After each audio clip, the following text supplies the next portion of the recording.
Velkommen alle sammen. Jeg vil bare gerne spørge jer om at komme ind. Jer, der står ude i forhallen og finde et sted at sidde. I just want to welcome all of you to come into the church and find a place to sit before we will listen to a nice piece of music to start this service together.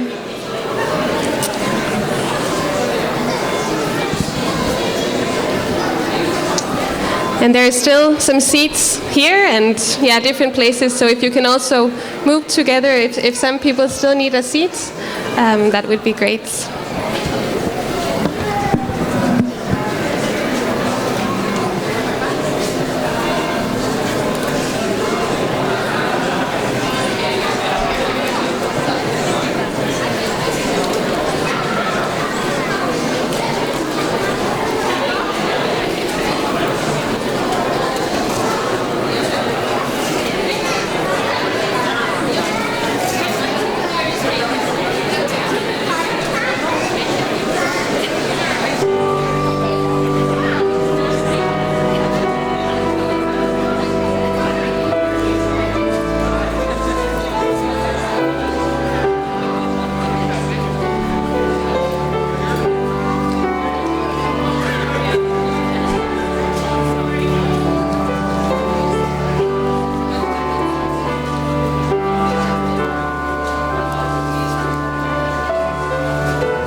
Det er min store glæde at byde jer alle sammen hjertelig velkommen til gudstjeneste i Vejlefjordkirken i dag. It's my great joy to welcome all of you to the church service at Vejlefjord today. Velkommen til alle vores mange gæster, og velkommen til vores menighed. Welcome to our many guests and welcome to our church members.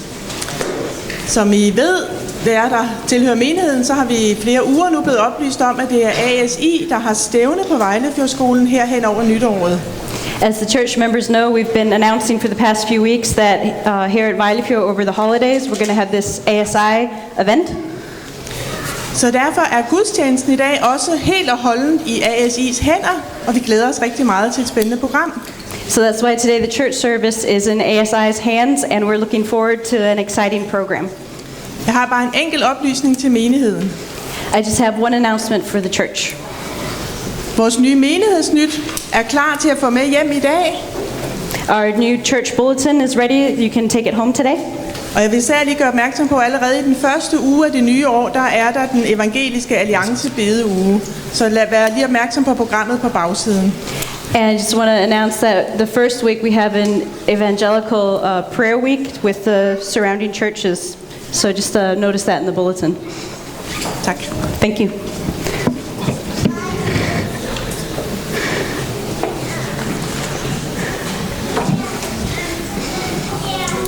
God sabbat alle sammen.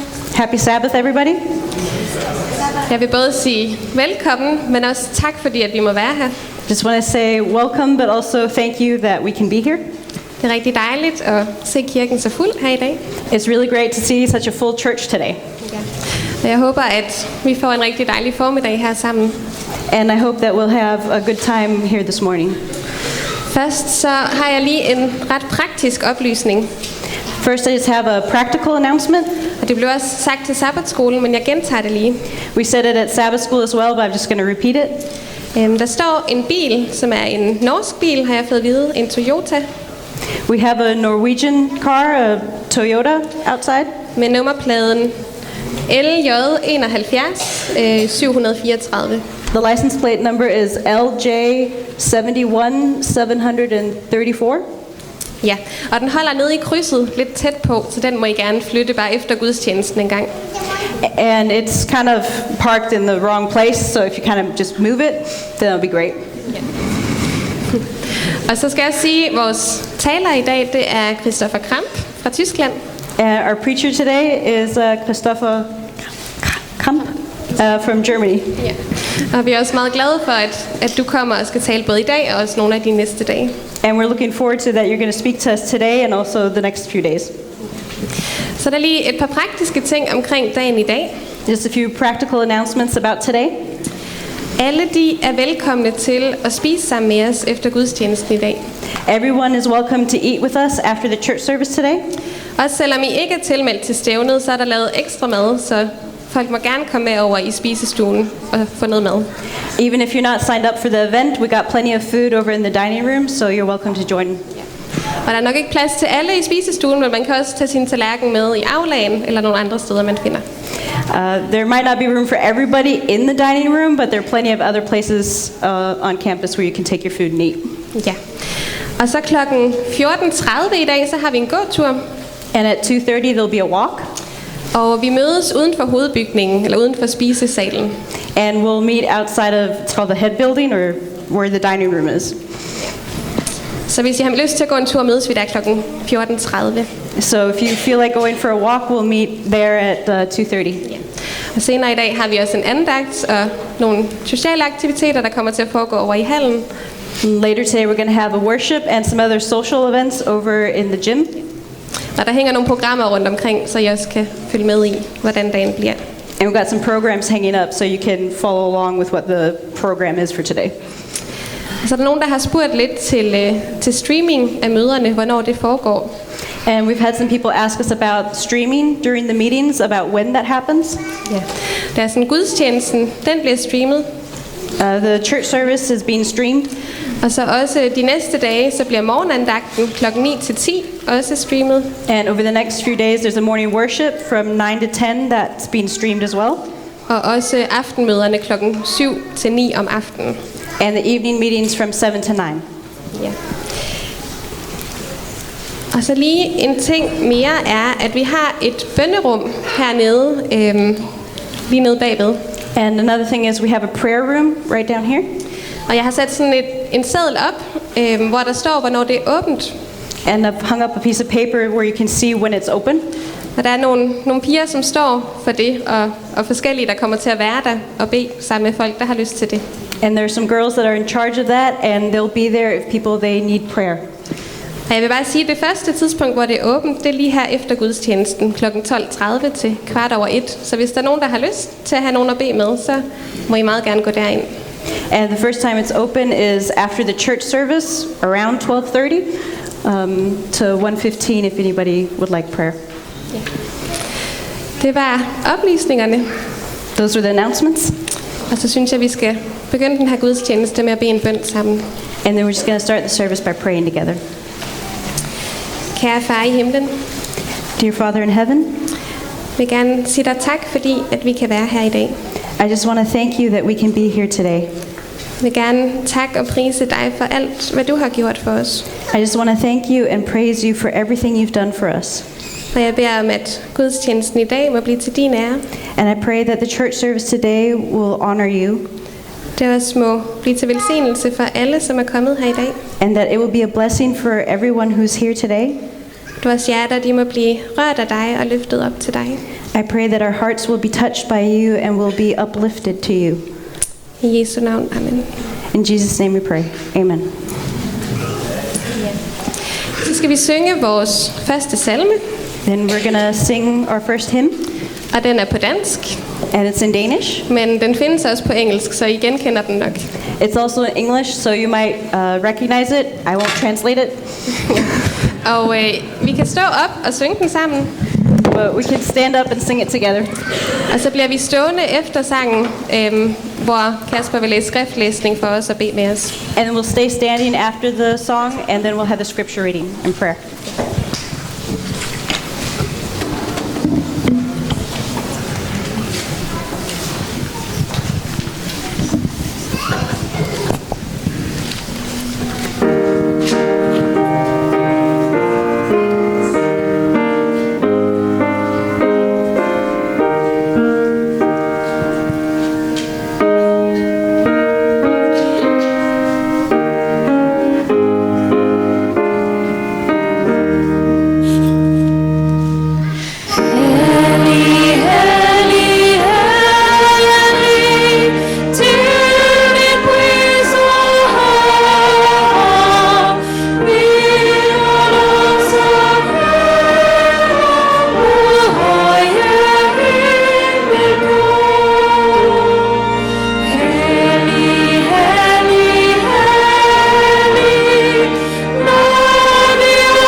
Skriftlæsningen er fra Lukas evangeliet, kapitel 19, og vers 41.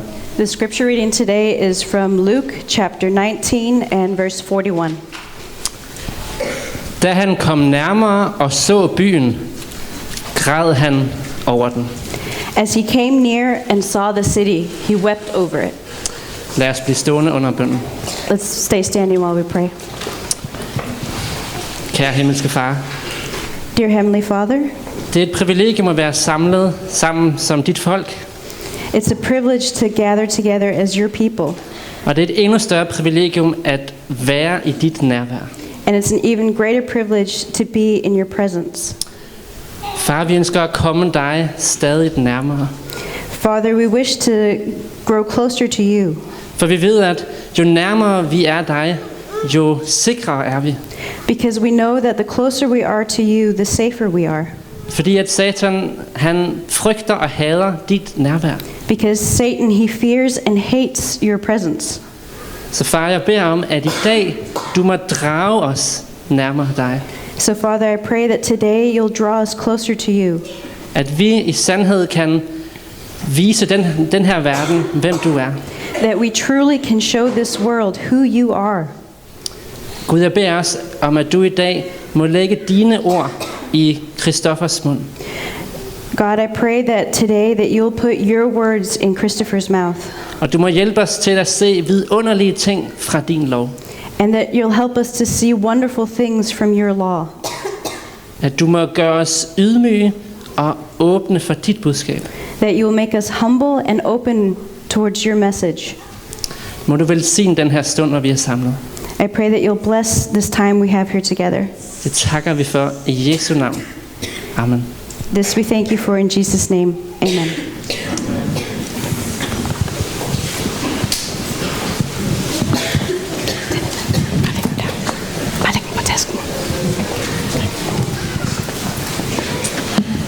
Now it's time. Ja. Nu er det tid til børnehistorien. Now we're going to have the children's story. Så alle børnene må gerne komme herop foran, og den bliver på engelsk og oversat til dansk, så alle kan følge med. So if all the kids want to come up the front, and the story will be in English and translated to Danish. Ja. Og det på grund af alle de planter og ting, vi har, så må det være herover på den her bænk og i det her hjørne, at børnene må prøve at sætte sig sammen. Og vi har mange børn, så jeg håber, vi kan være heroppe. So the kids are going to sit over here and on the bench. Then hopefully we can be there. Sorry, I'm just going to grab some. Jeg skal bare have de der puder der.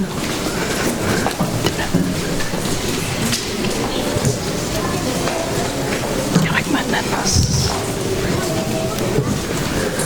Tak.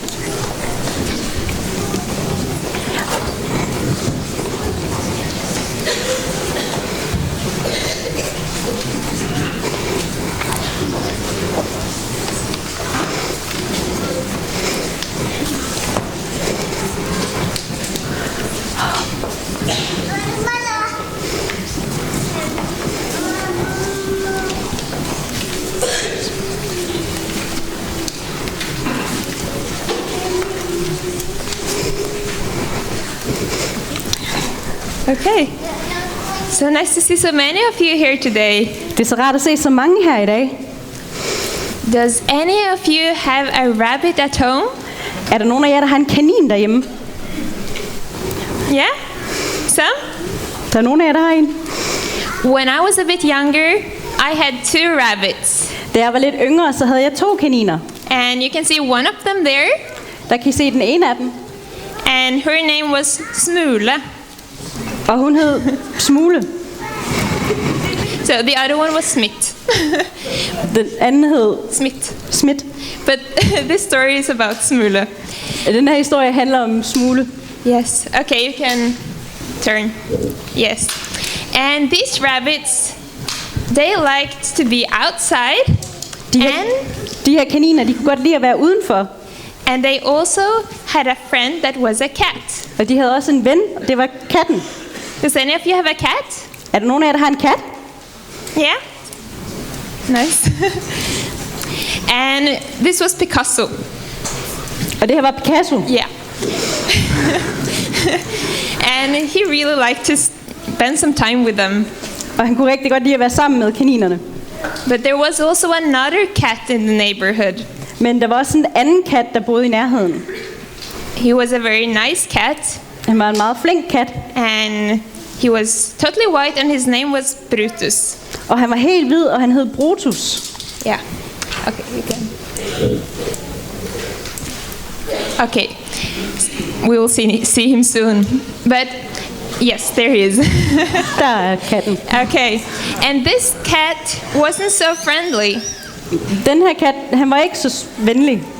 So the rabbits were a bit afraid every time they saw him. Så hver gang kaninerne de så ham, så blev de lidt bange. And it seemed like he also didn't want to treat them so nicely. Og det lignede også lidt, at han heller ikke havde lyst til at være så sød ved dem. So every day I tried to take the rabbits out to do some exercise with them. Så jeg prøvede på at hver dag at tage kaninerne med ud, så de kunne få lidt motion. So I had them in a leash. Så jeg havde dem i en snor. And one day I was out with Smule. Og så en dag, da jeg var ude med Smule, We walked and suddenly guess what we saw. så gik vi og gæt, hvad vi så pludselig så. Anyone that wants to guess? Er der nogen, der kan gætte, hvad det var? Yeah?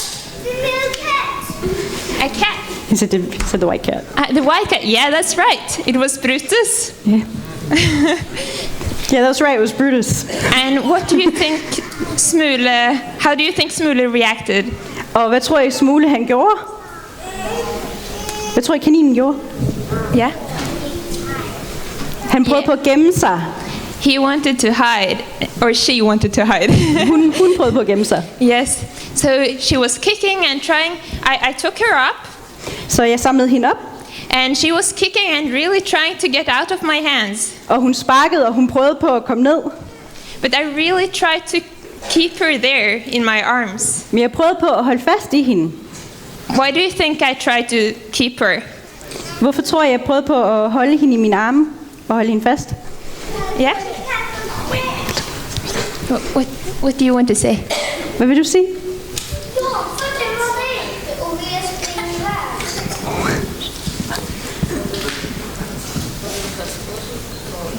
Yes, I wanted to protect her. Ja, fordi jeg ville passe på hende. Yes, so I really tried to keep her. What do you think would have happened if she got down? Hvad tror I, der ville være sket, hvis hun var hoppet ned? Hvad siger du, Ludvig? Anyone? Hvad siger du, Ludvig?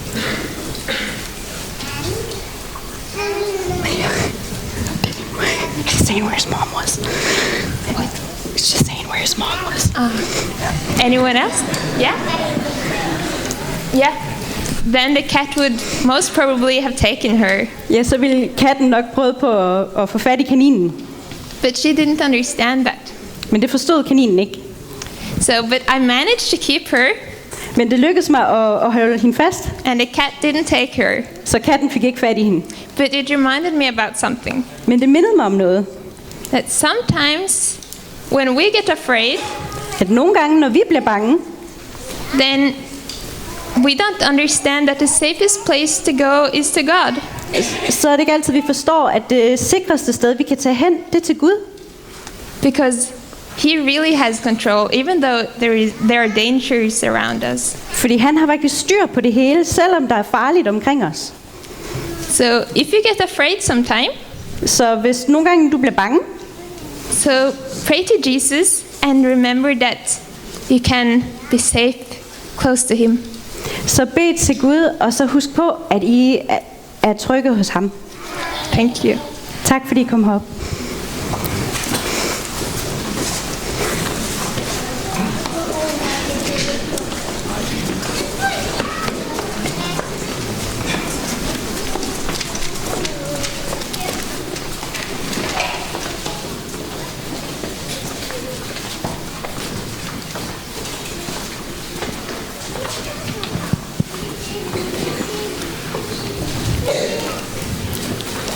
Good morning, ASI.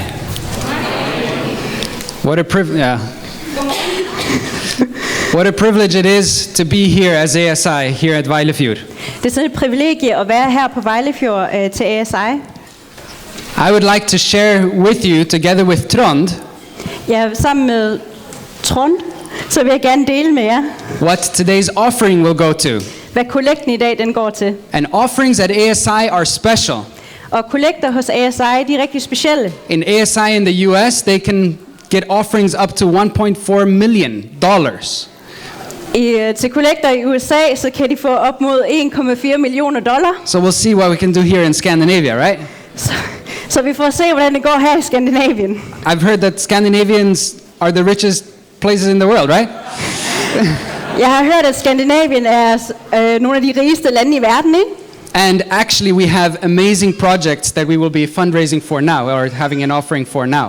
Og faktisk så den kollekt, vi skal have nu, går til nogle vidunderlige projekter. So I'm excited to see what God is going to do this morning. Så jeg er spændt på at se, hvad Gud han vil gøre her til And Trond morgen. will share a little bit about the projects now.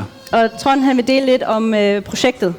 Thank you, Jeremy. Can we get the slide up with the projects here? There are 3 projects. We have applications that ASI members can now apply for support on this mission-related projects. Så vi har 3 projekter, som ASI kan få støtte til, And members can apply for. som medlemmer de kan søge om støtte til. We mentioned them briefly yesterday. Og i går nævnte vi dem kort. First one, Restore. Den første, Restore, genopret. It means restoration, but it's a local bike restoration ministry business. Det betyder, at man sådan genopbygger, men her handler det også sådan om cykler, og så er det også et missionsprojekt med, at vi genopbygger de her cykler. So they take the broken bikes, just like broken lives, and works to restore it, just like God works to restore us in our lives. Så vi tager de cykler, som er gået i stykker, ligesom vi tager liv, der er gået i stykker, og så arbejder vi på at genopbygge dem, ligesom det er det Gud han gør i vores liv. And then to use that as an open door to tell that story. The next one Og så bruger vi det sådan, som en indgang til at fortælle historien om Jesus. is the Mission app. You will be using this during the outreach here at ASI. Det næste, det er missionsappen, og det skal vi bruge i dag under det outreach, eller ja, det program, der er i dag. And it seeks to streamline the outreach logistics and everything, and also to inspire people to do outreach and to be inspired by all the other outreach that is going on. Det bliver brugt som sådan en sammenligning for de outreach-projekter, der foregår, og så man kan få inspiration til sådan nogle projekter. And also to handle all the practical details instead of having five pieces of folders and a lot of papers all around and spend weeks of just doing that. It just will happen automatically, and then you get it on your phone and you can share it with the team. Og man kan også bruge det til sådan sammenligne alle sine informationer, i stedet for at man har alle de her forskellige foldere, så er det bare hele det samlet et sted, så man kan hente det derfra. The final project Og det sidste projekt, at Verum Productions, where they are proposing to make a health and Bible documentary. og det sidste projekt, Adverum Productions, det er så, at de prøver på at lave et sundheds- og bibelprojekt. A documentary where they Dokumentar, can sorry. a documentary where you can also later on share with people that you know, whether they are Christians or not. Så det er en dokumentar, som du kan bruge til at dele med andre, hvad de er kristne eller ej. And you can say, look what is available, and how the Bible tells about these things of health. Og du kan se, hvad der er tilgængeligt. Det her, det fortæller om, hvordan Bibelen fortæller os om sundhed. Jeremy will have a short appeal here, and I also want to say, just like a small fire, I was speaking with a friend of mine last week. Jeremy, han vil have en lille opfordring, men jeg vil lige dele en historie. Jeg talte med en ven, And he said, you know what's interesting, Tron? og han sagde til mig, ved du, hvad der er interessant? A fire, a flame, you can light it somewhere, and you can light it many places. Han sagde, ved du, hvad der er interessant ved en flamme eller sådan en brand, det er, at du kan sætte ild til det forskellige steder. And it itself will never diminish. Og ilden i sig selv, det vil aldrig gå bort. Det vil blive mindre. And I want to encourage you, however large or great is your flame, Jeg vil gerne opfordre jer til, om I enten har en lille flamme eller en stor flamme, to use what is in your hands for God's work. så kan I bruge det, som I har, til at gøre Guds arbejde. Thank you, Trond. What I think is exciting about these projects, especially, is that you think of this documentary. It's something that all of us can use and share with people.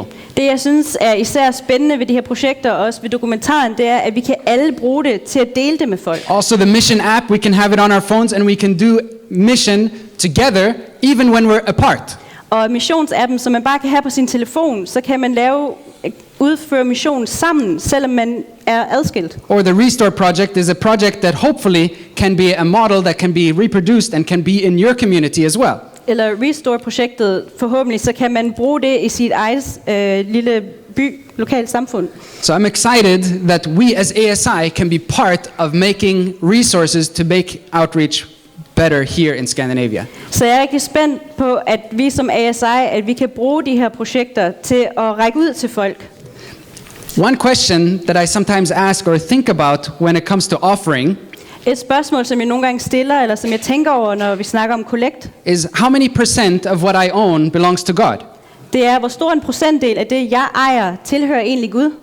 Well, what we usually know is the tithe, right? Det vi som regel kender til, det er jo tiende. How many percent is that? Hvor mange procent er det? 10%, right? The Bible says 10% belongs to God, right? Bibelen siger, at 10% tilhører Gud. Or does the Bible say that? Eller er det det, der står i Bibelen? How much percent does belong to God? Hvor stor en procentdel tilhører Gud? Can I hear it? 100%, amen. That was 100%. nice to hear. Yeah, actually, God owns everything, right? Faktisk så ejer Gud alt. And we are only stewards. Og vi er kun tjenere. We are taking care of what belongs to Him. Vi tager os af det, som egentlig tilhører ham. So when we give tithe, Så når vi giver tiende, it's actually just recognizing that 100% belongs to God. så er det faktisk, at vi bare genkender, at 100% faktisk tilhører Gud. And when we give offering, Og når vi giver kollekt, we recognize that God has given us funds to be able to use that for good. så indser vi, at Gud han har givet os muligheder. Han har givet os penge eller andet til at bruge det til noget godt. So I'd like to ask the music team now to come up as we sing together and take up the offering. And may the Lord, work on our hearts to see how can we make these projects move forward. Så nu skal vi samle kollekten ind, imens vi synger, og så beder jeg bare om, at Gud han vil arbejde på vores hjerter til at gøre noget godt med de her projekter. So your offerings now will go towards these projects. Så jeres kollekt i dag vil gå til de her projekter. And also there's a commitment that was made Og vi har også lavet et commitment. For every dollar or every crown that you give now, Så vi lavede sådan en pagt, at hver krone, som du giver nu, there's a commitment that will be matched for next year's offering.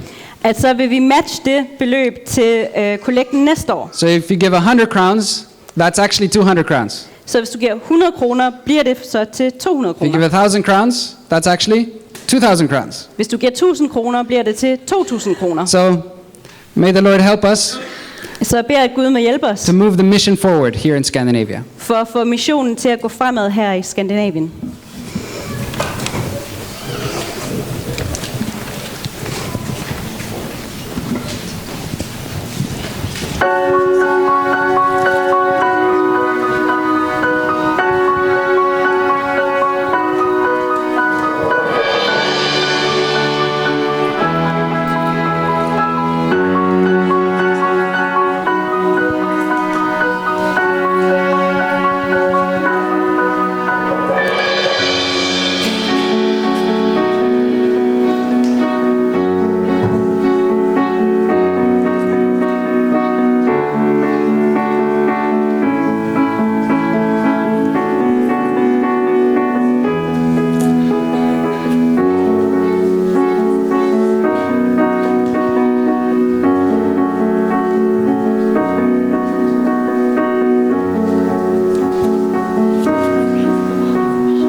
take a picture of the slide because we're going to sing a song now.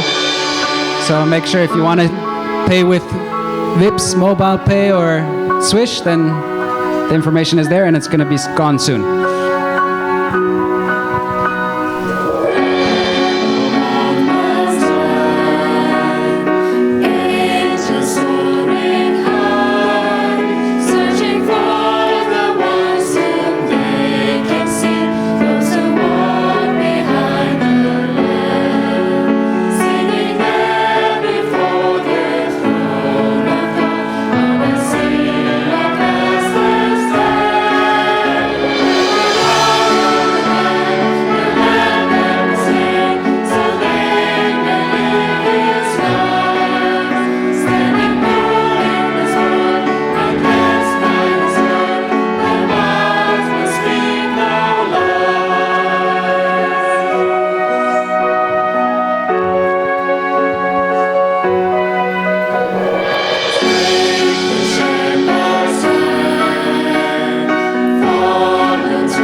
Let us pray together. Lad os bede sammen. Heavenly Father, Kære Gud, thank you for your gifts. tak for dine gaver, I pray that we may give our hearts to you, og jeg beder, at vi må give vores hjerter til dig, and that it may be as a small flame og at det må være ligesom en lille flamme, that you can use to make great fires. som du kan bruge til at lave store ildebrande. And Lord, I pray as well as I've read, Og Gud, jeg beder også om, as I've read that Christ, he did not count heaven a place to be desired, som jeg har læst, at Jesus han så ikke himlen som et sted, som skulle være eftertragtet, while we were lost. mens vi var fortabt. And I pray that you give us a heart to seek out to the lost and to see one another and to see the needs in the world. Og jeg beder om, at du må gøre vores hjerter sådan, at vi kan række ud til dem, der er ved at gå fortabt, så vi kan se dem, der er gået vild. And we ask for your blessing and your guidance in all things. Og vi beder om din velsignelse og din vejledning i alt, hvad vi gør. In Jesus' name, amen. I Jesu navn vi beder. Amen.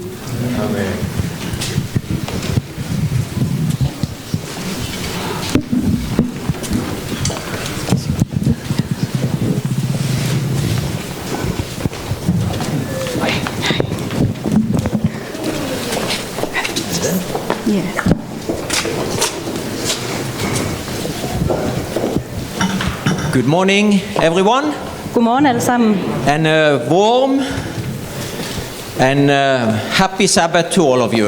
og god sabbat til alle sammen.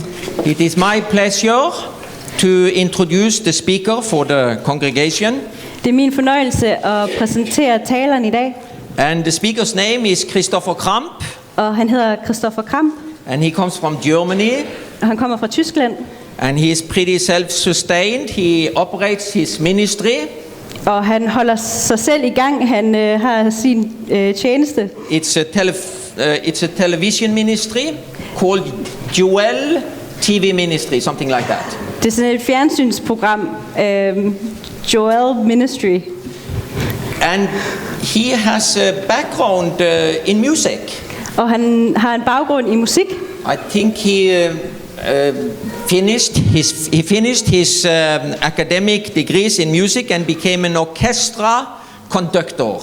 Og han gjorde sin uddannelse færdig inden for musik, og så blev han en dirigent. Yeah.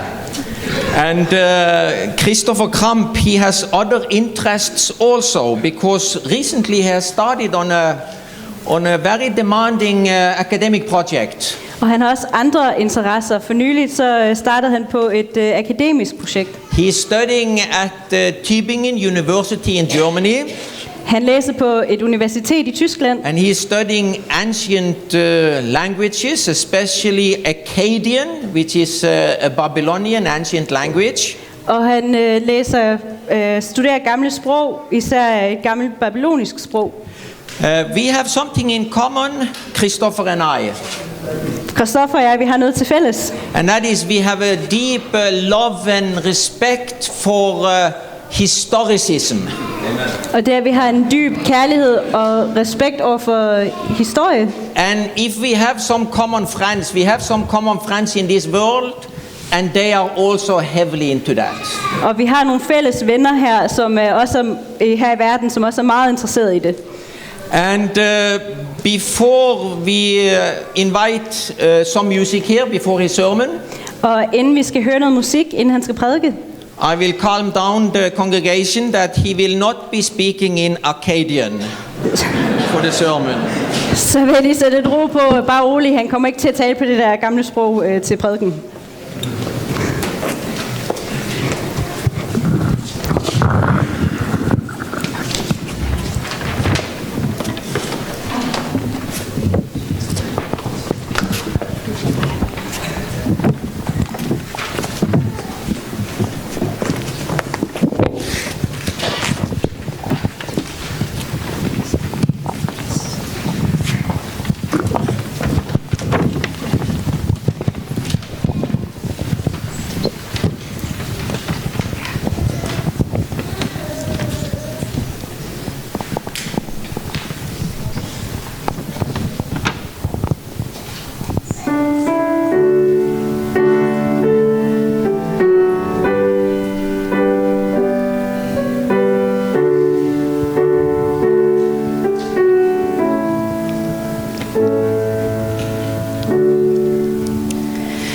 Just as I am without one plea, but that thy blood was shed for me, and that thou bidst me come to thee, O Lamb of God, I come, I come. Just as I am, and waiting not to rid my soul of one dark blot, to thee whose blood can cleanse its spot, O Lamb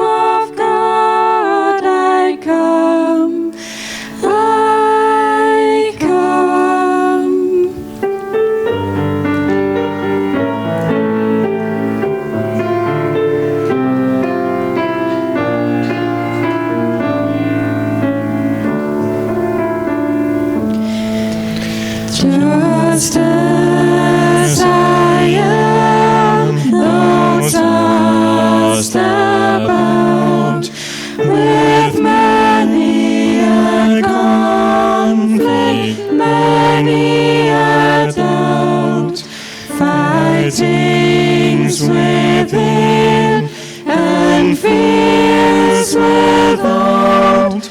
O Lamb of God, I come, I come.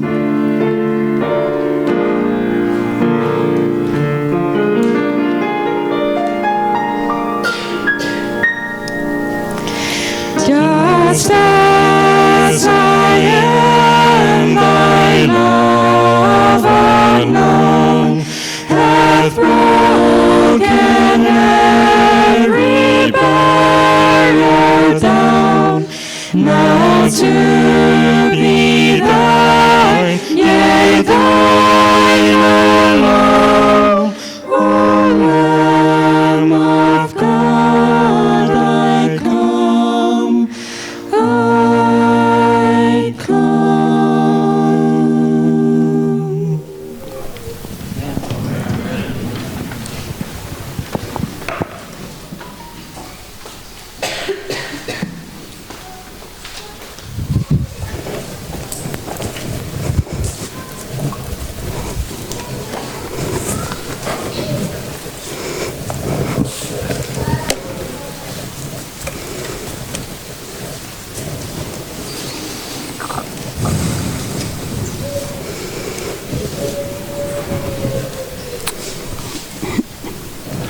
Warat Elim Anaku, Ja, jeg er Guds tjener. which means I'm a servant of God. Det betyder, at jeg er Guds tjener. God Sabbath, Happy Sabbath. was it right? Yeah. Okay. It's a privilege to be with you, Det er et privilegie at være her sammen med jer. but it's a greater privilege Men det er et endnu større privilegie to be with all the angels that are here right now. at være sammen med alle de engle, der er her lige nu. And an even greater privilege Og et endnu større privilegie, to be in the presence of God Himself. det er at være i selveste Guds nærvær. As we gather together Når vi samles, and we sing og vi synger, and we pray og vi beder, and we listen to God's word, og vi lytter til Guds ord, right now thousands and 10,000s of angels are gathering around the throne, så lige nu så har vi tusindvis, 10.000vis af engle, som samles om tronen. connecting their songs with our songs, Og de sætter deres sange sammen med vores sange. their prayers with our prayers. Deres bønne sammen med vores bønne. It's not a small thing to be in the presence of God. Det er ikke en lille ting at være i Guds nærvær. Let us draw near to Him, Lad os komme nærmere til ham. because we do not need to invite His presence right now. Fordi vi behøver ikke at invitere, at hans tilstedeværelse vil være her nu. He is here and He invites us to come to Him. Han er her allerede, og han inviterer os til at komme til ham.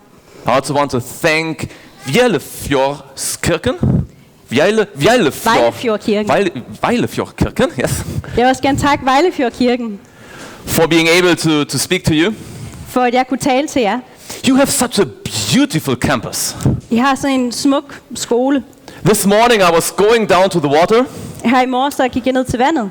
I thought, like, if I'm at such a beautiful place, I need to do my morning devotion at the water. Jeg tænkte, at sådan et smukt sted, så skulle jeg have min morgenandagt nede ved vandet. And as the morning sun was rising and the rays were reflecting on the water, Og da solen står op, og solstrålerne de reflekterede på vandet, it was so restful to the eyes. så var det så dejligt for øjnene. And so I thought to myself, Så jeg tænkte, because Sabbath is the day of creation, fordi sabbat det er jo skabelsesdagen, and I always try to learn something from creation, especially on Sabbath. og jeg prøver altid på at lære noget fra skabelse, især på sabbaten. I was thinking to myself, I'm standing here, Og jeg sagde til mig selv, her står jeg, and I'm so refreshed by the stillness and the rest of the moment. og jeg bliver bare så genoplevet af den her stilhed i øjeblikket. I cannot produce this rest. Det er ikke mig, der kan skabe den her hvile. I cannot make it more restful. Jeg kan ikke gøre, at der er mere hvile over det her. But there's one thing I can do. Men der er en ting, jeg godt kan gøre. I can come to this place. Jeg kan komme hen til det her sted. I can go out of my room, Jeg kan forlade mit værelse walk down to the shore. og gå ned til bredden. Because even if I would not have come down, For selv hvis jeg ikke var kommet derned, the place would have been as restful as I saw it. så ville stedet stadig være lige så stille, som da jeg så det. But the quietude would have had no effect on me if I would not have been present. Men den stilhed ville slet ikke have haft en effekt på mig, hvis jeg ikke havde været der. That's the way it is with the Sabbath. Sådan er det med sabbaten.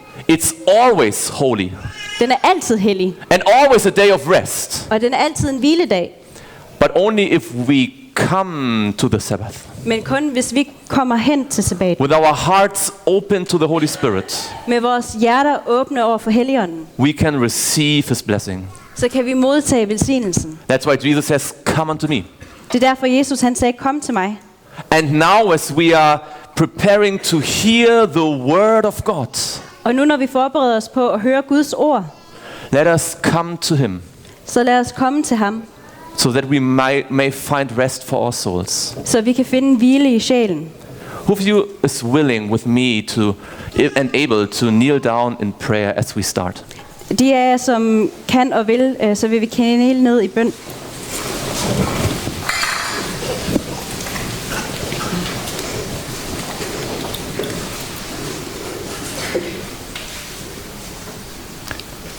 Dear Father in heaven, Kære Gud i himlen, thank you so much tusind tak for your presence. for din tilstedeværelse. That means everything to us. Det betyder alt for os. Thank you so much for your willingness to take time Tusind tak for din villighed til at tage tid, and to speak to our hearts. til at sætte tid af til os og for at tale til vores hjerter. Lord, we come with very different backgrounds and life stories. Herre, vi kommer med vidt forskellige baggrunde og livshistorier. Different sorrows and issues in our hearts. Forskellige sorger og forskellige problemer i vores hjerter. But you know every one of us. Men du kender hver en af os. You know the message that is needful for every one of us right now. Du ved, hvilket budskab vi hver især trænger til lige nu. So we ask as your children, Så vi beder som dine børn. give us that message that is important for our hearts right now. Om at du må give os det budskab, der er vigtigt for vores hjerte lige nu. Reveal yourself to us Åbenbar dig for os through the preaching of your word. gennem dit ord. This we pray in the precious name of Jesus Christ. Det beder vi om i Jesu navn. Amen. Amen.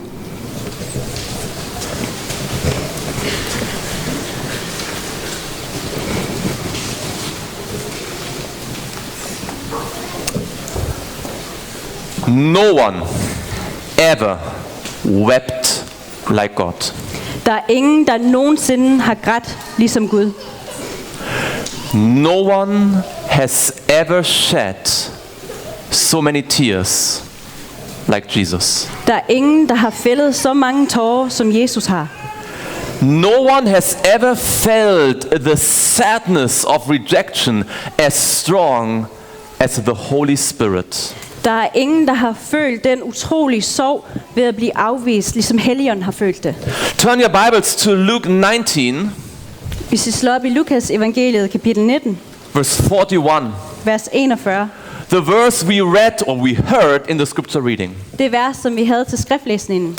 Now as he drew near, he saw the city and wept over it. Da han kom nærmere og så byen, græd han over den. We all know that this is Jesus coming to what city? Vi ved alle sammen, at det er Jesus, der kommer til hvilken by? This is Jesus coming to Jerusalem. Jesus kommer til Jerusalem. And we all know the story that soon in this story he will give a long prophetic sermon. Og vi ved, at i den her historie, så er det, at han snart vil give en lang profetisk prædiken. And as Adventists, we like prophecy. Og som adventister, så kan vi godt lide profetier. So we're interested in the prophetic details of the fall of Jerusalem and its details and its implications for the end time. Så vi er meget interesseret i profetierne omkring Jerusalem og dets fald, og hvad for nogle implikationer det har. But when Jesus looked with prophetic eyes on Jerusalem, Men da Jesus han så ud over Jerusalem med profetiske øjne, the very first thing that happened was that he wept. så det allerførste, der skete, det var, at han græd. We like the prophetic details. Vi kan godt lide de profetiske detaljer, but rarely we spend time talking about his tears. men det er sjældent, at vi tager tiden til at tale om hans tårer. Now, Jesus was not the first one to weep over Jerusalem. Jesus han var ikke den første, der græd over Jerusalem. Centuries earlier, Jeremiah, the weeping prophet, was weeping when he saw Jerusalem. Århundreder inden, så havde vi Jeremias, den grædende profet, der græd over Jerusalem. Now, when Jeremiah wept, Når Jeremias han græd, the city was besieged by the Babylonians. så var det, at byen var omringet af babylonere. He saw famine and the sword. And what? The sword, like he saw han the battle. Han så nøden og sværdet. He saw the temple cracking under Babylonian fire. Han så templet, der brast under babylonerne. It is very normal for a human being to weep if there's a catastrophe. Det er normalt, at et menneske græder, når der sker en katastrofe. But when Jesus wept, Men når Jesus han græd, Jerusalem stood in its glory. så stod Jerusalem der i al sin pragtfuldhed. The marble of the temple reflected the golden rays of the sun. Templets marmor, det fik solen til at reflektere. Every other human eye just saw beauty and splendor. Alle andre mennesker, de så bare den her skønhed. But Jesus wept. Men Jesus han græd.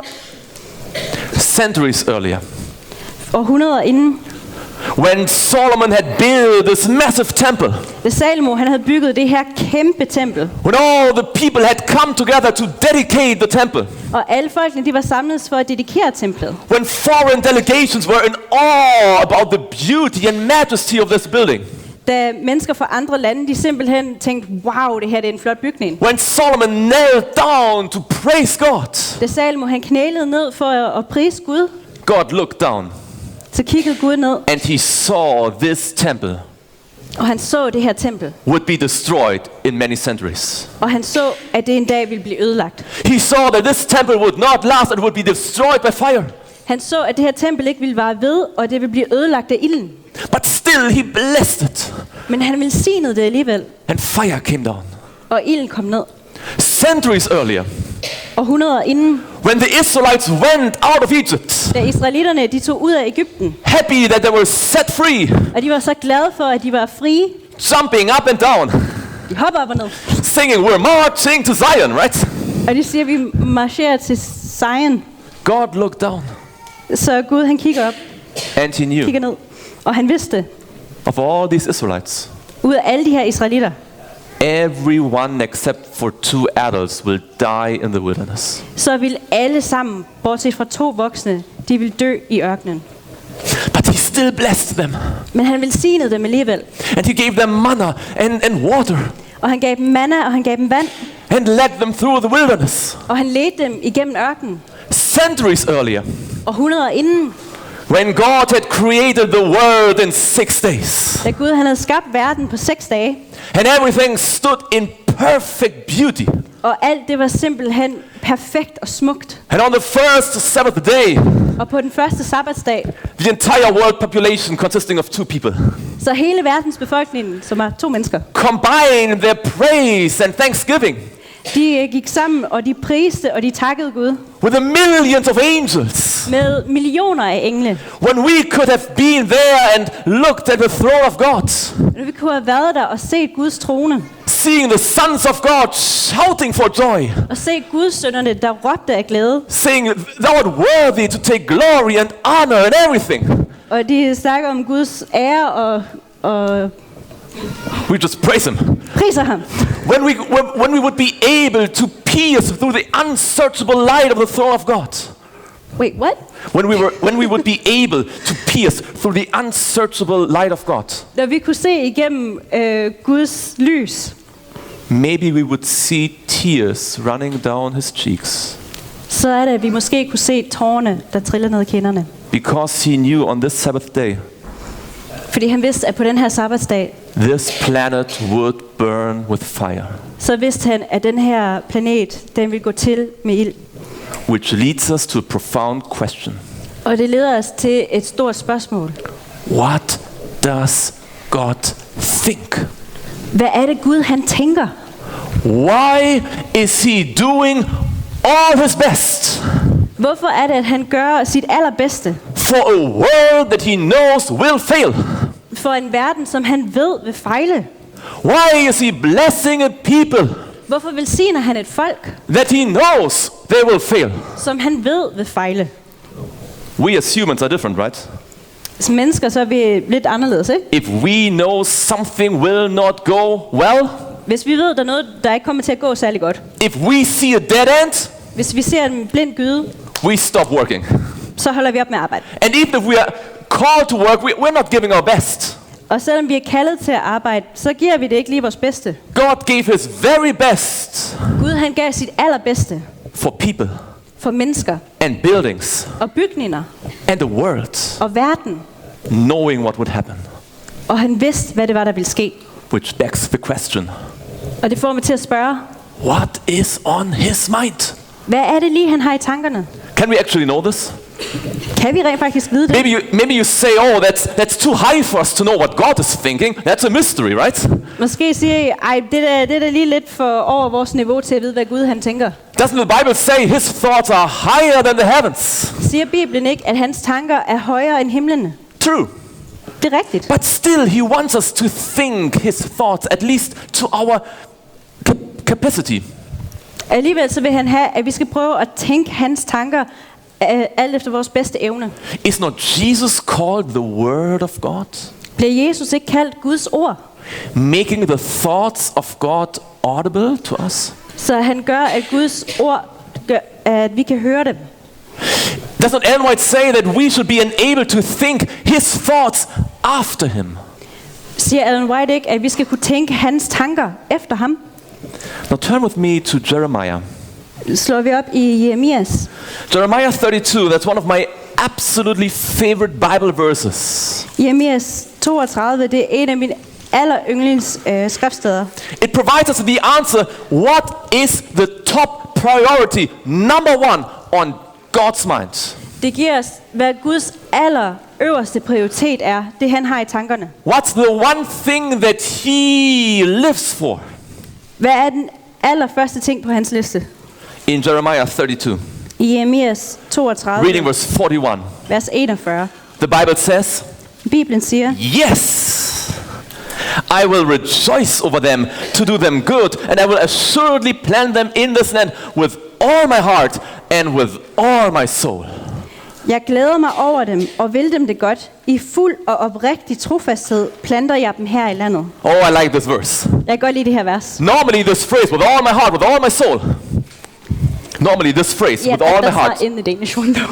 with all my heart and with all my soul, Så i den engelske, så siger den, at med hele mit hjerte og med hele min sjæl. is applied to us loving God. Så som regel så snakker det om, hvordan vi elsker Gud. But here the Bible says that God does something with all his heart and with all his mind. Men her er det, der står i Bibelen, at Gud han gør noget med hele sit hjerte og hele sin sind. What is it that is foremost on his mind? Hvad er det allerførste, han tænker på? The Bible says it is to do good to us. Bibelen siger, det er, at han vil gøre os det godt. If you could ask God, like, what's the number one priority on your agenda? Hvis du kunne spørge Gud, hvad er det allervigtigste for dig? He would say, Så vil han sige, with all my heart, med hele mit hjerte, with all my soul, med hele min sjæl, with all my strength, med hele min styrke, I want to do one thing. så vil jeg gøre én ting. I want to make you happy. Jeg vil gerne gøre dig glad. Now listen to Isaiah 5 verse 4. Så har vi Esajas kapitel 5, vers 4. Isaiah chapter 5, Esajas kapitel 5, reading verse 4. vers 4. This is God talking to whom? Og hvem er det Gud, han taler til her? It's talking to the people of Taler til folket. Hvilket folk? Israel. Israelitterne. Now when he talks in Isaiah 5 to Israel, is he talking to a people that is obedient? Så når han taler i kapitel 5 i Esajas, taler han til et folk, der er lydige? Yes or no? Ja eller nej? He's talking to the people that he knows already will fail. Han taler til et folk, som han allerede ved vil fejle.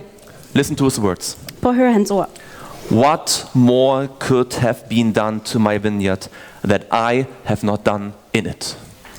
Hvad var der mere at gøre ved min vingård, som jeg ikke har gjort? Here is God, Her har vi Gud, and he can honestly say Og han kan helt ærligt sige to a people that he knows already will fail him, til et folk, som han allerede ved fejle. I have done everything imaginable. Jeg har gjort alt det, jeg kan. Is there anything I could have done? Er der overhovedet noget andet, som jeg kunne have gjort? Let's be very honest. Lad os være ærlige. If we would deal with Israel, Hvis det var os, der skulle have med Israel at gøre, knowing what would happen, og hvis vi vidste, hvad der ville ske, would you give all? ville du give alt? Would you deal with them in a way that you could say, Gad du at have at gøre med det på en måde, hvor du kunne sige, tell me, is there anything I could have done more? sig mig, er der overhovedet noget, jeg kunne have gjort mere end det, jeg har gjort? When God looked through the ages, Når Gud han kigger igennem tiden, he saw one. He saw one så han en. that would make him the greatest trouble. Så han en, som ville give ham de allerstørste problemer. He saw one that would be his greatest enemy, torturing his emotions. Han så en, som ville være hans største fjende, og som virkelig ville torturere ham. When with prophetic insight he looked down into the future, Med sin profetiske gave, så han ind i fremtiden. he saw Satan. Og han så Satan. So how did he behave towards him? Så hvordan opførte han sig lige over for ham? The Bible says I Bibelen så står der, in Ezekiel 28, i Ezekiel kapitel 28, verse 11, vers 11. moreover, the word of the Lord came to me, saying, Herrens ord kom til mig.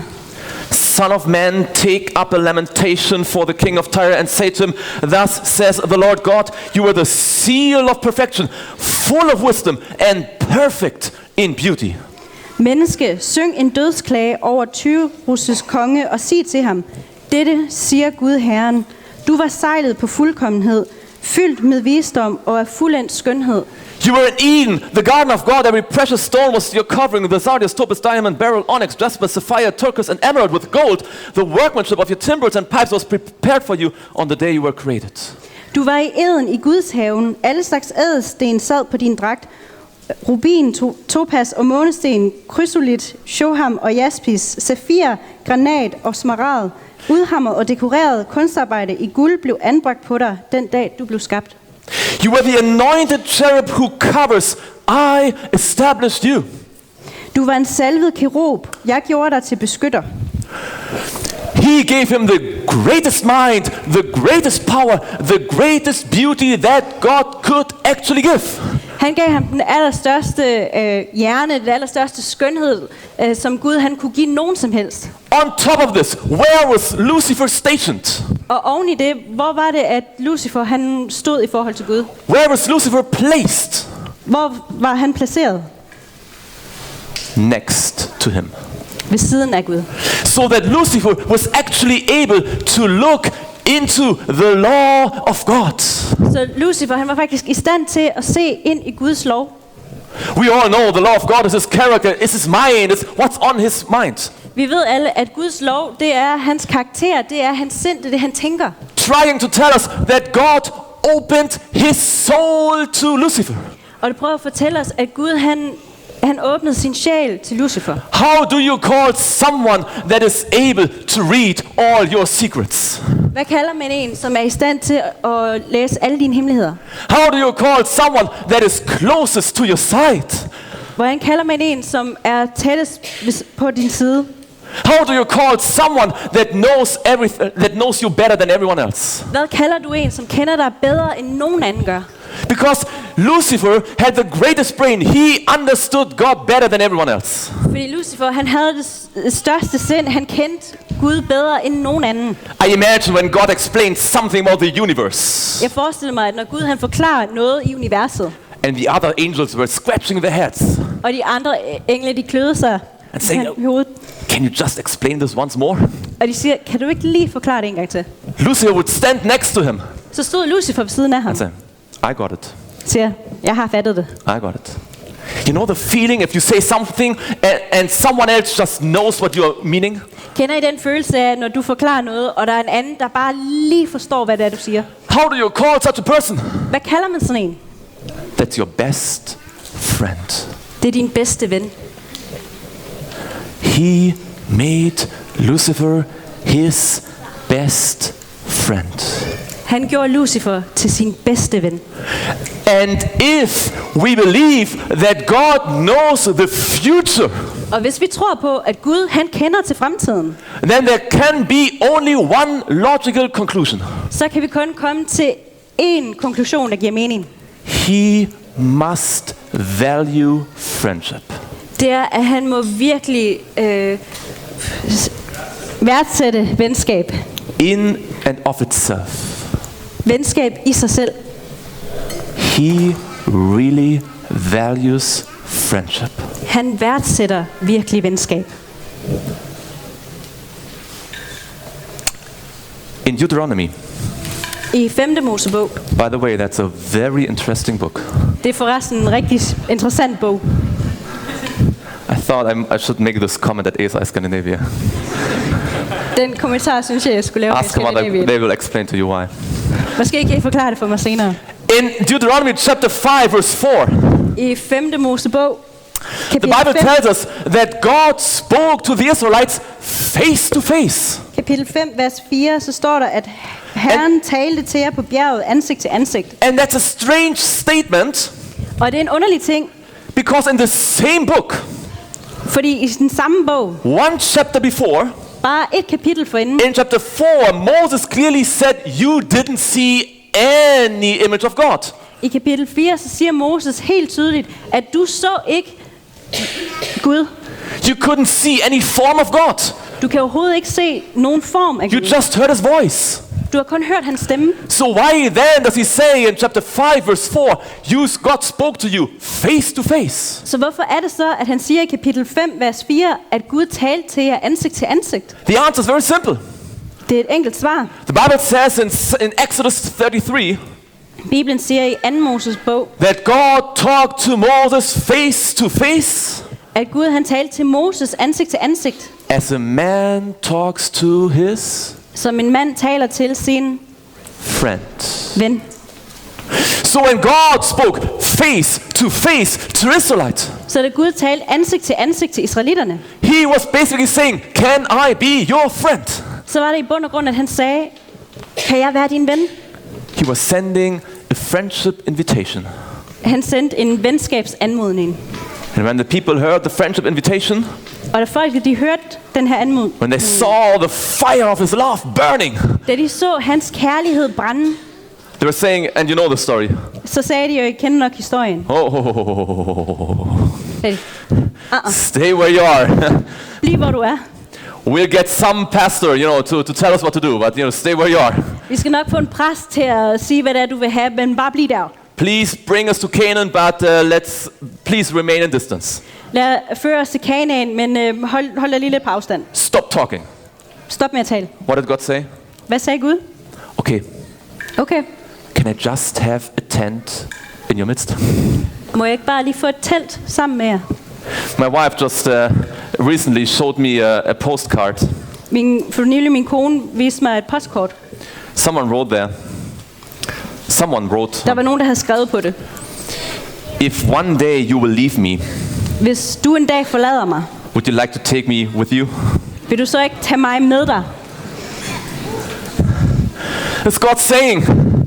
Det er Gud, han siger. Okay, you don't want to listen to my voice. Okay. Okay, du vil ikke lytte til min stemme. Can I just walk with you? Men må jeg ikke nok bare gå med dig? Can I have my tent among your tents? Må jeg ikke have mit telt i blandt jeres telte? He wants to be our friends. Han vil gerne være vores ven. He values our presence. Han sætter pris på vores tilstedeværelse. It was not the people coming to God to persuade them to do something. Det var ikke folket, der kom til Gud for at prøve på at overtale ham til at gøre noget. It is God coming to the people to persuade them, I would actually like to be your friend. Det er Gud, som kommer til folket og siger, jeg vil rent faktisk gerne være din ven. Now in Exodus 19. I 2. Mosebog.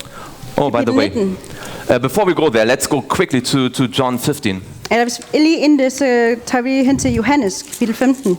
In John 15. Johannes kapitel 15, verse 15. vers 15. Jesus says, Så siger Jesus, "No longer do I call you servants, for a servant does not know what his master is doing, but I have called you friends. For all things that I heard from my Father, I have made known to you."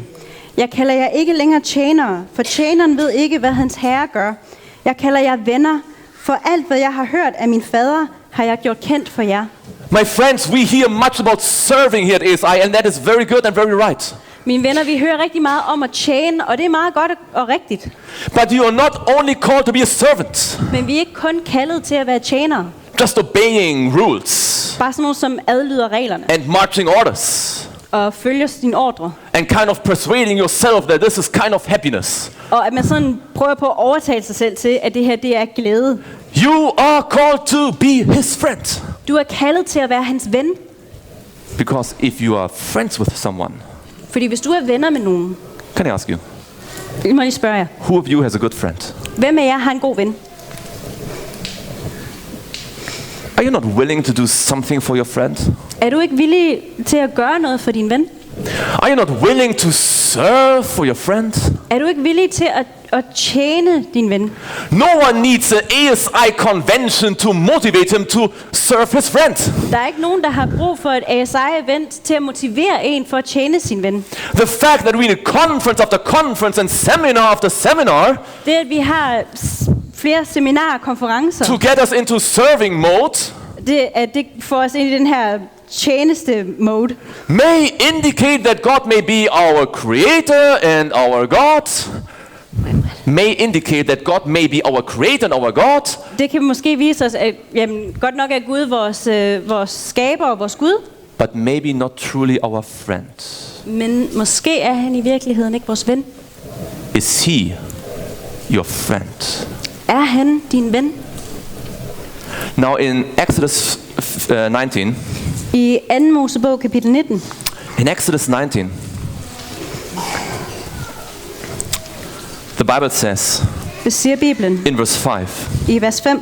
"Now therefore, if you will indeed obey my voice and keep my covenant, then you shall be a special treasure to me above all people, for all the earth is mine." Hvis I adlyder mig og holder min pagt, skal I være min ejendom. Ene af alle folkene, for hele jorden tilhører mig. God is saying a very interesting idea here. Gud, han har en meget interessant idé her. He says, everyone on this planet belongs to me. Han siger, at alle her på den her jord tilhører mig. I've made the Ammonites. I've made the Ammonites. Jeg har skabt ammonitterne, The Edomites. All the ites, the Hivites, the Perizzites are all there. alle de der andre folkeslag. The Babylonians and the Egyptians, I made them all. Babylonerne og Egypterne, jeg har skabt dem alle sammen. But you Israelites, you're special to me. Men israelitter, I er helt specielle for mig. Why? Hvorfor? I guess all of you have stuff at home, right? Jeg tror, I alle sammen har ting derhjemme. And when we move from one place to another place, we kind of search our stuff. Og når vi flytter fra et sted til et andet, så kigger vi vores ting igennem. We throw this away, Vi smider det her væk, and we say, oh, let me keep this. og vi siger, jeg beholder lige det her. That was trash. Ej, det var noget skrald. Oh, that's important to me, right? Det her, det er vigtigt for mig. Now, there are certain things that are important to us Der er nogle ting, der er vigtige for os. because they mean something to us. We have memories connected with them. Fordi de betyder noget for os. Vi har nogle minder, der hører sammen med det her. Maybe these items are not the most costly, Måske er de her ting ikke de mest værdifulde. but because we have an experience with these items, they mean something to us. Måske er det ikke de mest værdifulde pengemæssigt, men fordi vi har en oplevelse med dem, så They are betyder de our meget for os. special treasure. De er vores skatte.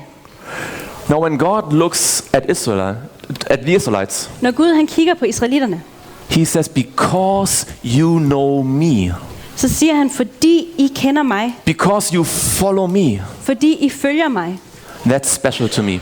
så er det specielt for mig. God knows everyone. Gud han kender alle. He has made everyone. Han har skabt alle. But if someone trusts him to follow him, Men hvis der er nogen, der stoler nok på ham til at følge ham, follow the lamb, følge lammet, that means something to God. så betyder det noget for Gud. Did you know that God is looking for people that follow him? Vidste I, at Gud han leder efter folk, der følger ham, because it means something to him. fordi det betyder noget for ham. Back to John 15. Tilbage til Johannes 15. In John 15, I Johannes 15. verse 13. Oh, wait. We will come to this in a minute. Okay, ikke nu. So let us just try to summarize this. Så lad os lige prøve at opsummere det her. What is God's highest priority? Hvad er Guds topprioritet? My friends, I'm here today to tell you, Ved I hvad, jeg er her i dag for at fortælle jer. God's highest priority is not to expose the evil of wicked men. Hans topprioritet er ikke at afsløre menneskers ondskab. Sometimes you could think that this is the top priority of some Adventists, right? Og nogle gange vi tænker, at det er nogle adventisters topprioritet. Expose the evil of this world. At vi afslører verdens ondskab. It is not God's highest priority Det er ikke Guds topprioritet to bring people to understand certain correct doctrines. at få folk til at forstå bestemte, korrekte doktriner. And if you know me, you know that I'm saying this knowing that doctrine is very important. Og hvis I kender mig, så ved I, at jeg siger det her, selvom jeg mener, at doktriner er meget vigtige. But God is not sitting in heaven and saying everything I want is people to have the correct information. Men Gud, han sidder ikke i himlen og siger, at det eneste, jeg vil have, det er, at folk de har de rigtige informationer. And maybe Og måske, we should think about this. så burde vi tænke over det her. God's highest priority is also not At Guds topprioritet er heller ikke... fasten your seatbelt. Wait for it. Nej. It's not to vindicate his own character. It's not Det er ikke to at- vindicate his own character. Vindicate. To justify. Retfærdiggøre sin egen karakter. Sometimes as Adventists we think everything in this plan of salvation, Nogle gange så tænker vi som adventister, at hele den her frelsesplan, everything in what we do alt det vi gør, is aimed towards one goal. at det er kun rettet mod et mål. And that is to vindicate, to justify God's moral character before the universe, right?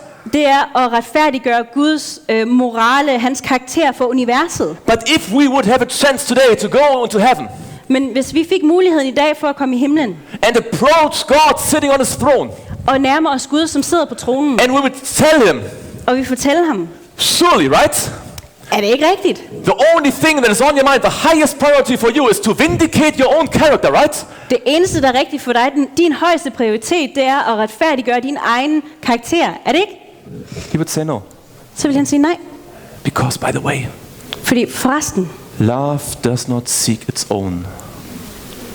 så søger kærlighed ikke efter sin egen. He would say, well, Han vil sige, jamen, I just want to be your friend, jeg vil bare være din ven. which in it of itself will vindicate his character. Hvilket i sig selv vil retfærdiggøre hans karakter. The Bible says Bibelen siger, that Jesus died while we were still sinners and enemies of God. at Jesus han døde, mens vi stadig var syndere, mens vi stadig var Guds fjender. Now we're ready for John 15:13. Og nu er vi klar til Johannes kapitel 15, vers 13. The Bible says in John 15 verse 13, I Bibelen, Johannes kapitel 15, vers 13 står der, greater love has no one than this, than to lay down one's life for his friends.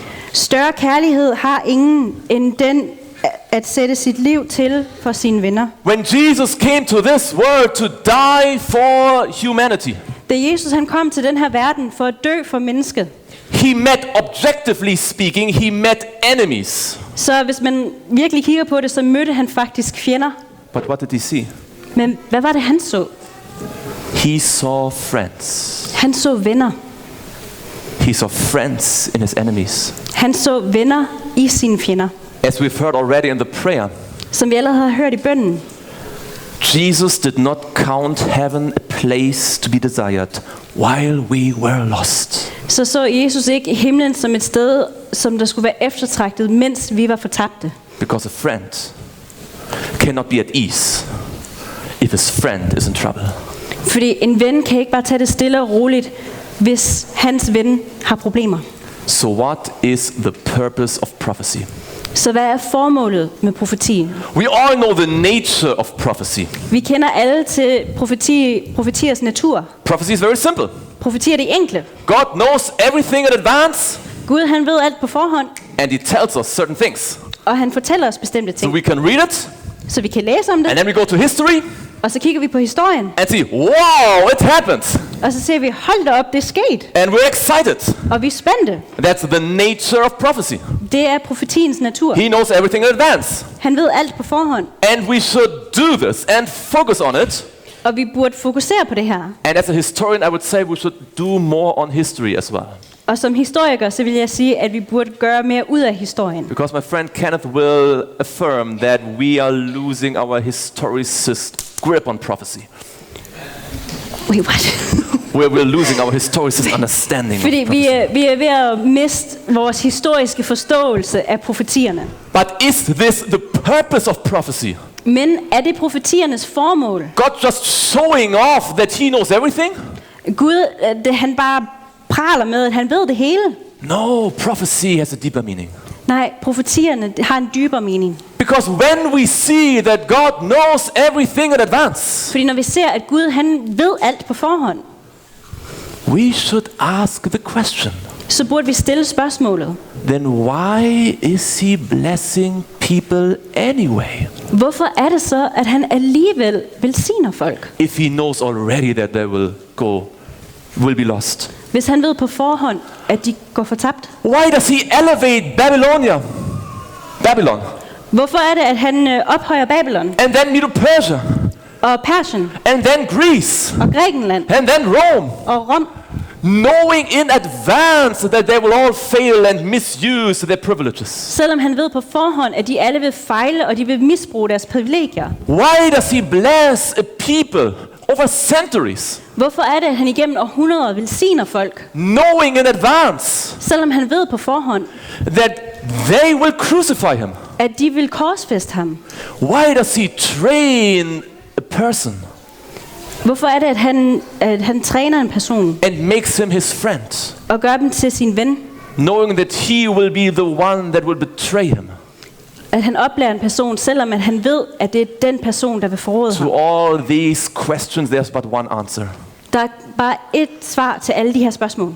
To show us the real love of God For at vise os Guds sande kærlighed, that is not dependent on circumstances, som ikke afhænger af omstændigheder, and most surely not dependent on our deeds. og i hvert fald ikke er afhængig af vores gerninger. Because if God loves us with all our heart, with all his heart, and with all his mind, Fordi hvis Gud elsker os af hele sit hjerte og hele sit sjæl, even those that he knew already will not make the right decisions, selv dem, som han allerede ved ikke vil træffe de rigtige valg, then he's trying to get it across så han prøver på at nå ud til dem, into our dull minds.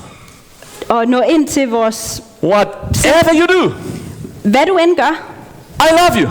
så elsker jeg dig. I want to be your friend. Jeg vil være din ven. There is nothing that you can do to make me love you.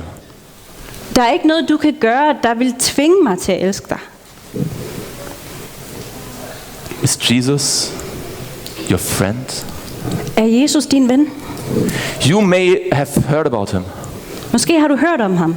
You may know that he created the world in 6 days. Måske ved du, at han skabte verden på 6 dage. You may even defend the dates of prophecy. Måske forsvarer du endda profetiernes datoer. But is he your friend? Men er han din ven? If you can defend 1844 from the Hebrew, Hvis du kan forsvare 1844, but Jesus is not your friend, men Jesus han ikke er din ven, you have missed the purpose of prophecy. så har du mistet pointen med profetierne.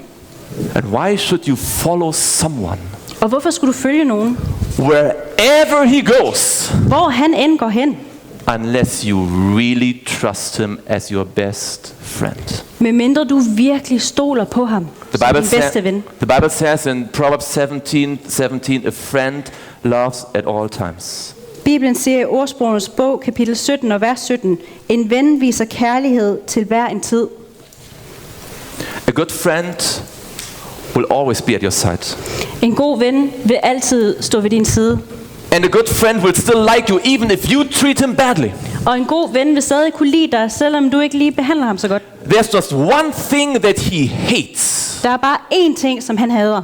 And that's being separated from you. Og det er at være adskilt fra dig. And that's why he is hating sin. Og det er derfor, at han hader synd. As Ellen White say, with a perfect hatred. Som Ellen White hun siger med et perfekt had. I mean, we say, Altså, vi siger, I hate vegetables. jeg hader grøntsager. But we do not really understand the word hate in this context. Men vi forstår ikke rigtig ordet had i den her sammenhæng. She says he hates sin with a perfect hatred. Hun siger, at han hader synd med en perfekt had. He cannot understand Hun kan ikke forstå, how someone would say that he loves God hvordan nogen kan sige, at de elsker Gud, and still be very okay with sin. og stadig være sådan ret okay med synd. But Ellen White says, Men Ellen White, hun siger, hating sin with a perfect hatred, he yet gathered to his soul the sins of the whole world. og selvom at han hader synd med et perfekt had, så samler han alligevel verdens synder til sig. It was just super painful to him. Det var virkelig smertefuldt for ham. My friends, Venner, Jesus did what was most distasteful to him. Jesus han gjorde det, som han allermest hadede. Because there was just one emotion even stronger than his distaste for sin. Fordi der var en følelse, der var endnu stærkere end det, han synes var ulækkert. And that is, Og det var, listen to me, prøv at høre, listen carefully, prøv at høre godt efter. and believe me, Jeg tror mig, he likes you. han kan godt lide dig. He actually likes you. Han kan rent faktisk godt lide dig. Not because what you could become after attending a seminar here, but he likes you as you're sitting here. He likes you. Ikke fordi, at du går til de her seminarer, men som du sidder her, så kan han lide dig. And he wants to be your friend right now. Og han vil gerne være din ven lige nu. Who of you wants to say this morning? Who of you wants to say this morning? Hvem her til morgen vil gerne sige, I want to look into the eyes of Jesus. jeg vil gerne se ind i Jesu øjne. What does the song say? Turn your eyes Hvad er det, on Jesus. sangen siger? Vend dit blik imod Jesus. And look full in his wondrous face. What? And the things of earth Og tingene på jorden will grow strangely dim vil forsvinde. in the light Og lyset, of his glory and grace. lyset af hans ære og hans nåde. If it's your desire to have your eyes on Jesus Hvis det er dit ønske at vende dit blik imod Jesus, and to think about his matchless love, og tænke på hans utrolige kærlighed, I invite you to stand wherever you are. så vil jeg invitere jer til at stå op der, hvor I er. I just want to make another short appeal. Jeg vil bare have en til opfordring eller appel. Time is running out, Vi er ved at løbe tør for tid, and they told me to be not too long. og jeg fik at vide, at jeg ikke skulle tage for lang tid. But I cannot preach this sermon Men jeg kan ikke have den her prædiken, without asking if there's someone here uden at spørge, om der er nogen her, who this morning realizes, som her til morgen indser, I know maybe everything about God that can be known, måske ved jeg alt om Gud, som man kan vide, but maybe I'm not really a friend of him. men måske er jeg ikke rigtig hans ven. And if there's someone here Og hvis der er nogen her i dag, who wants to say, I understand he wants to be my friend, som vil sige, jeg vil gerne være hans ven, just invite you to come forward here to a special prayer. så vil jeg gerne bede jer om at komme herop til en særlig bøn, If you understand that Jesus loves me as I am, så jeg kan forstå, at Jesus han elsker mig lige som den jeg er. and you just want to open your arms and say, Lord, come to my life. Og hvis I bare vil åbne jeres arme og sige, Gud, kom ind i mit liv, Just come to me. så bare kom herop, I want to pray. så vil jeg bede. Amen. If you're in a good relationship with Jesus, just stay where you are and be a witness. Hvis du har et godt forhold til Jesus, så bare bliv hvor du er og vær et But if you vidne. realize he's not really my friend, Men hvis du indser, at han egentlig ikke rigtig er min ven, don't wait for another sermon. så lad være med at vente på en anden prædiken. Come where you are. Kom. Will not make a long appeal, but I want to give you the opportunity to respond to this message. Vi vil ikke gøre det her til sådan en lang opfordring, men jeg vil gerne give jer en mulighed for at svare på det her There's budskab. someone else who says, I understand that Jesus my friend. Der er en, der siger, jeg forstår, at Jesus, han er min ven. Despite what I am doing, På trods af det, jeg gør, he wants the best for me. så vil han mig det allerbedste. So, final question, is there anyone else who wants to come? Så sidste spørgsmål, om der er andre, der gerne vil komme herop. Come forward, my friend. I see people coming, so I just will wait a few more seconds. Jeg kan se, at der er andre, der er på vej, så jeg venter lige lidt. Someone else. God knows what's in your heart. Gud, han Sure. ved, hvad der er i jeres hjerte. He's even knowing what's in the future. Han ved endda, hvad der sker i fremtiden. I'm so happy that I don't know the future, Jeg er så glad for, at jeg ikke kender til fremtiden. but I can know today Men jeg kan vide i dag, that Jesus loves me, at Jesus, han elsker and mig. he's my friend, Og han er min ven, and I want to serve him og jeg vil tjene ham. because he has been so good to me. For han har været så god imod mig. Someone else. Er der andre? Let's kneel down as we close. Lad os knæle, mens vi afslutter.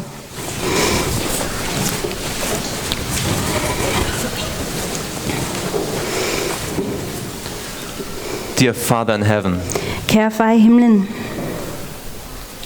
words cannot really express the kind of love that you have to us.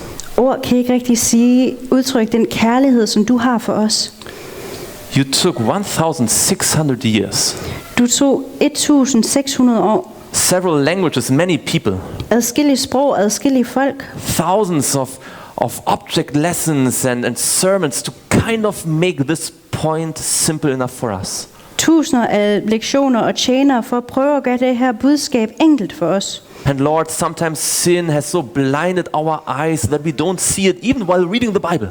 Og Gud, nogle gange så har synd gjort vores øjne blinde, selvom at vi tror, vi kender Bibelen. And we think we must do something, change here something in order to make you love us. Og vi tror, at der er noget, vi skal gøre for at få dig til at elske os. Or we just repeat the phrase that you're loving us, but it doesn't mean anything to us. Eller vi gentager bare, at du elsker os, men det betyder ikke rigtig noget for os. And then we wonder why there's no spiritual power in our lives. Og så undrer vi os over, hvorfor der ikke er nogen hellige kraft i vores liv. Dear Lord, now as we come to you, Kære Gud, nu mens vi er her foran dig, we realize så indser vi, that if you made Lucifer your best friend, at hvis du gjorde Lucifer til din bedste ven, and if you blessed Israel, og hvis du velsignede Israel, then surely your love is unconditional. så må du da elske os ubetinget. And it is for everyone, Og det er for alle, even for us. selv for os. And so we ask Og så vi beder om, that you will fill us with your Holy Spirit, at du må fylde os med din hellige ånd, who pours out your love into our hearts. som giver os din kærlighed og rækker ind i vores hjerter. And that we truly may experience day after day the friendship that you want to give us. Og at vi hver dag virkelig kan opleve det venskab, som du gerne vil give os. Seal our decisions. Forsejl vores beslutninger. And thank you for speaking to our hearts. Og tak fordi du taler til vores hjerter. We love you and respond to your love. Vi elsker dig, og vi agerer på din kærlighed. Thank you, Jesus. Tak, Jesus. Amen. Amen. Amen.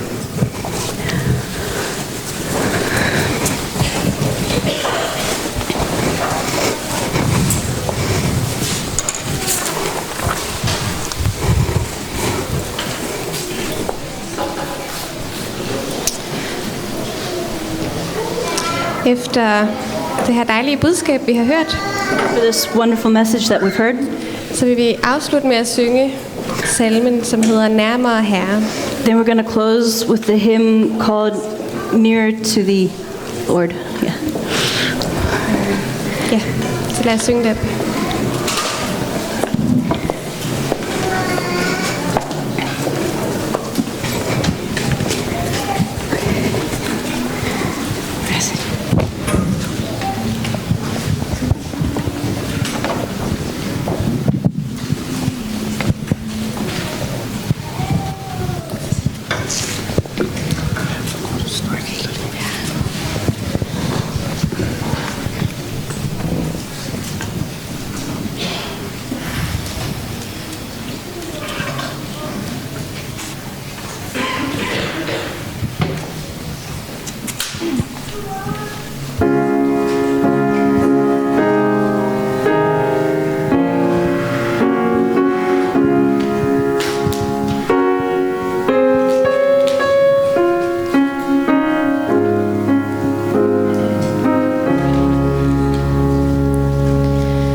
I må gerne sætte jer ned igen. You can sit down again.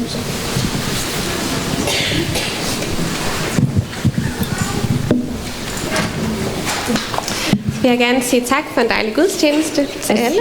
Just want to thank everyone for a wonderful service. Og bare lige minde om, at der er mad for alle, der har lyst her bagefter over i køkkenet. I just want to remind you that for anyone who would like to join, there is food over in the cafeteria. Også for dem, der ikke er tilmeldt. Also for the ones who haven't signed up. Og så er der gåtur kl. 14:30, hvor vi mødes uden for spisestuen for dem, der har lyst til det. And for those who want to get a little exercise at 2:30, we're going to go for a walk. We'll meet in front of the dining room. Og ellers så kan I følge programmet, som I kan læse. And otherwise you can just follow along the program. Og nu skal vi lytte til et par studie til at afslutte vores gudstjeneste. And we're just going to finish the church service with a piece of music.